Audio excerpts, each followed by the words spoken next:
한국인만 몰랐던 더 큰 대한민국. IT 시대 필담 전통의 부활. 아시아 전역의 전문가들이 국제회의 참석자 모일 때가 있었다. 아마 대부분은 정부 장관, 교수나 사업가일 텐데 서로 어색하게 악수를 하고 서툰 영어로 가볍게 인사를 나누다가 성급히 대화를 끊고 멀어지기 일쑤다.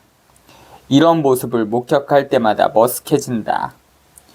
전문가들이 한 장소에 직결하는데 필요한 항공료와 호텔, 숙박비는 엄청나다. 여기 오타가 하나가 있네. 항공료와일 텐데 항공료 가라고 오타가 약간 있습니다.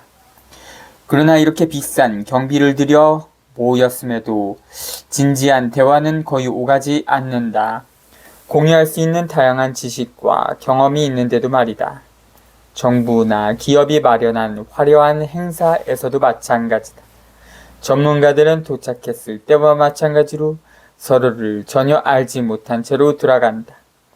비싼 식사를 함께 한다고 추후 협력을 약속하거나 동석한 다른 전문가와 지식을 나누게 되는 것은 아니다. 국제정상회담과 회의에 참석하는 아시아 전역의 대표들에게 시간 제한 없이 진지하게 대화할 기회가 생긴다면 방대한 양의 지식을 주고받을 수 있을 것이다. 예컨대 다른 나라의 전문가들이 자국에서 어떤 방식으로 혁신적 행정을 실행하는지 배우고 그 방식을 채택해 사용할 수 있다. 혹은 생산성을 크게 향상시키는 제조와 관련 신기술 사례도 알 수 있다. 깊이 있는 정보의 교환은 와인을 마시며 짧게 자기소개만 하는 정도의 자리에선 절대 이뤄질 수 없다. 단순 정보 교환을 넘어 심오한 대화로 이어질 수 있는 환경이 갖춰져야 한다. 그런 환경을 조성하기 위해서는 몇 가지 조치가 필요한데, 예를 들어 다양한 나라 출신의 전문가들로 팀을 구성해 긴장을 풀고 서로를 알 수 있는 여러 가지 활동을 하는 것이다. 유감스럽게도 아시아 지역의 기업들은 긴장을 풀고 서로를 알아가기 위해 술을 마셔야 하는 문화를 갖고 있다. 그러나 어쩌면 함께 호흡 운동을 하는 것이 덕한 술을 진탕 마시는 것보다 훨씬 도움이 될 수 있다. 편안한 환경을 만들기 위해 함께 등산을 하거나 파이를 굽거나 노래를 불러도 좋다.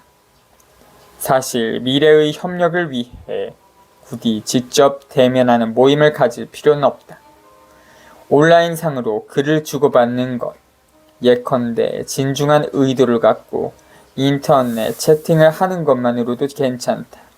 한 번도 만난 적 없는 사람과 채팅할 때 실제 누군가를 만나서 얘기할 때보다 더 깊이 있는 대화가 이루어지는 경우가 많다. 물론 온라인에서 성공적으로 글을 교환하기 위해선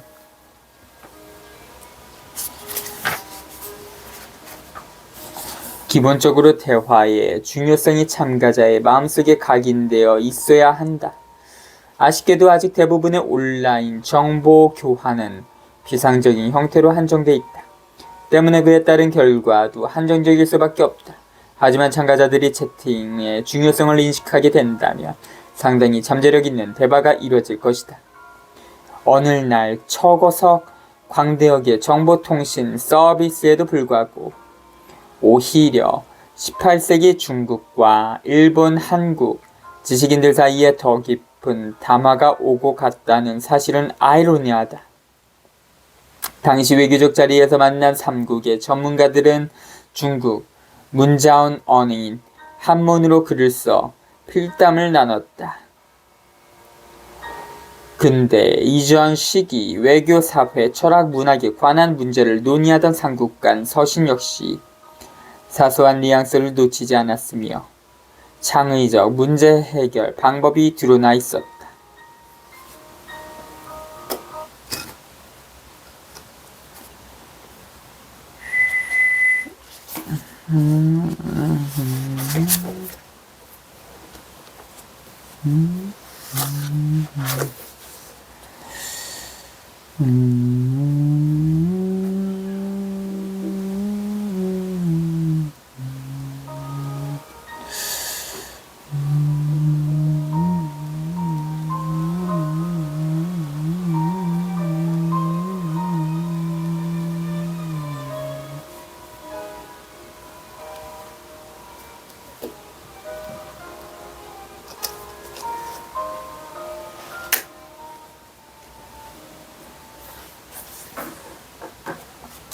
20세기 전까지 동아시아 국가에 학식 있는 사람들은 모두 한문을 알았다. 이들은 거더의 지적 대화를 나눌 수 있을 정도로 한문에 대한 깊은 지식과 구사력을 갖추고 있었다. 오늘날 동아시아의 경우 영어에 대한 해박한 지식을 가진 이들은 많지만 깊이 있는 대화가 가능한 정도의 영어를 구사하는 이들이 많다고는 볼 수 없다. 따라서 한국, 중국, 일본, 미국 등의 주요 인사들이 온라인상에서 고품질로 번역 가능한 토론을 할 수 있는 환경이 필요하다. 한국, 중국, 일본에서 온 전문가들이 주어진 주제에 대해 온라인 토론을 시작하면 온라인상의 전문 번역가들이 그들의 말을 즉각 2가지 언어로 번역한다. 그런 다음 번역된 포스팅이 다른 전문가들이 사용하는 페이지에 게시되는 방식을 생각할 수 있다. 실시간 번역은 각국의 인사들이 온라인상으로 진지한 주제에 대해 막힘없이 의사소통할 수 있는 토론 환경을 제공할 것이다. 결과적으로 각자 자신의 모국어를 사용하면서 거의 동시에 3가지 이상의 언어가 사용되는 온라인 토론이 가능해지는 것이다. 또 서위, 온라인 비동기, 학술 토론회는 일주일 이상 열릴 수 있다.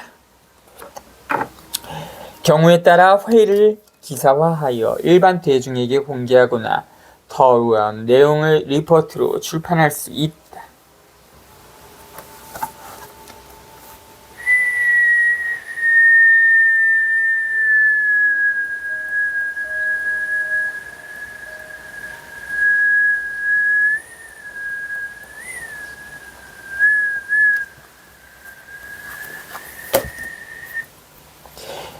이 방법의 또 다른 장점은 실제 정책 입안자를 토론에 포함시킬 수도 있다는 것이다. 대개 외교 행사들은 정치적으로 영향 있는 사람보다 단순하게 영어만 잘하는 이가 행사를 주도할 때가 많다. 비동기 학술 토론회는 주요 정치가와 정책 관련자가 깊이 있는 서면 대화에 적극적으로 참여하는 환경을 조성할 수 있다. 이런 비동기 학술 토론회가 활발히 진행된다면 각국의 정책 입안자들은 지속적으로 온라인상에서 문자를 주고받으며 의사소통을 하고 장기적으로 의미 있는 협력을 도모할 수 있다. 현존하는 정보통신 기술에 의존한 온라인상 토론은 시급하고도 핵심적인 사안의 효과를 발휘할 중요한 도구가 될 수 있다. 그리고 이러한 과정에서 비로소 새로운 형태의 학문과 외교가 태어날 것이다. 과거 아시아에서 유행되었던 전통 필담을 부활시킴으로써 말이다.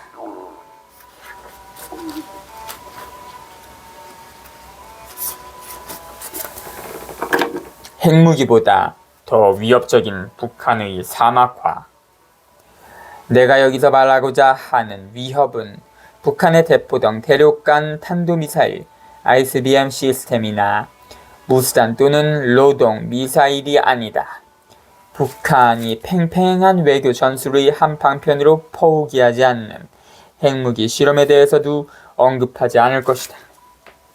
비록 동북아시아에서 진행 중인 군비 확장 경쟁의 위험이 심각하긴 하지만 인류는 잠재적으로 더 커다란 재앙을 가져올 수 있는 또 다른 위험에 직면하고 있다.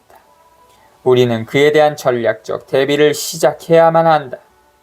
이 위협이란 바로 무리한 벌목과 토양의 오용, 무책임한 농사 관행 등의 결과로 나타난 북한 토양의 사막화와 반사막지대다. 이러한 생태학적 사각지대에서는 식물이 생존하거나 번식하는 것이 거의 불가능하다.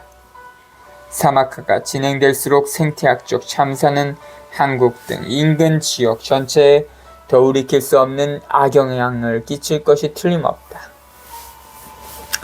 서울대학교 김승희 교수는 지난 20년간 북한에서 100만 헥타르 이상의 산림이 훼손됐으며 거의 회복할 수 없을 정도로 토양이 망가져 그 결과 매년 끊이지 않는 홍수와 가뭄이 일어나고 있다고 말한다.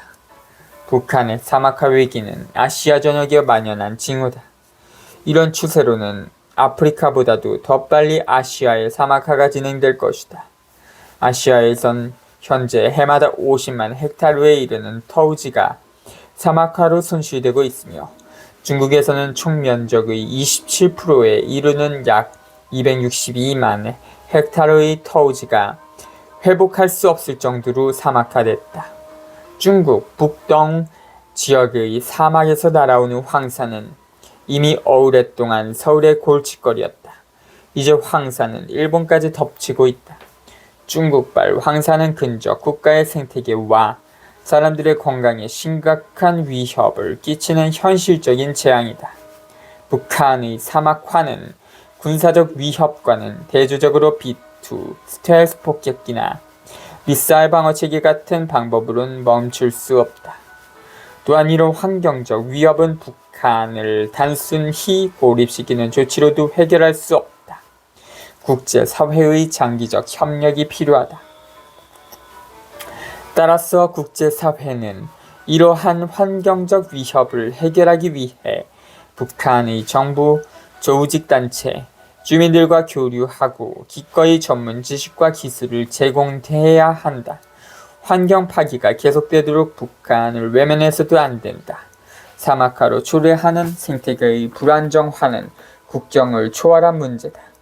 다시 한번 말하지만 북한에 대한 국제사회의 제재 때문에 동아시아의 사막화 확산 방지라는 공통의 문제가 간과돼선 안 된다. 북한의 위험 요소는 핵무기에 있지 않다. 궁극적으로 우리에게 피해를 가져올 것은 북한 땅의 사막화다. 효과적인 환경 정책 등 기후변화 위협에 대한 대응책을 북한에 알리는 것, 그것이 북한 관련 이슈에서 우리가 가장 먼저 고려해야 할 사항이다. 중국이나 몽골과 마찬가지로 북한은 사막화 문제를 기술적으로 해결할 전문가가 부족하다. 특히 북한 내 지역 농부들은 여전히 난방과 생활을 위해 벌목이 불가피한 실정이다. 선진국에서 벌목을 대신할 난방시설을 제공한다든지 하는 방식으로 전문 지식과 자원을 제공해야 한다. 무엇보다 선진국들이 자국의 극단적인 소비 문화를 바꾸는 데 노력을 기울여야 한다. 선진국의 소비 문화는 서울이든 뉴욕이든 궁극적으로 지구 전반의 사막화를 확장한다. 개발도상국의 국민들은 매일 TV 앞에 앉아 향락적 소비 문화에 익숙해지고 있다. 북한이든 캄보디아든 다르지 않다. 수입을 조금이라도 늘리기 위해 무리한 농업, 산림, 벌목 등이 자행되고 있고 이는 엄청난 환경 위기를 초래하고 있다. 토양 훼손의 재앙은 500년 이상 지속될 수 있다. 무리한 개발과 오람용으로 인한 사막화 방지를 위해 체결된 국제연합 협약인 사막화 방지 협약 United Nations Convention to Combat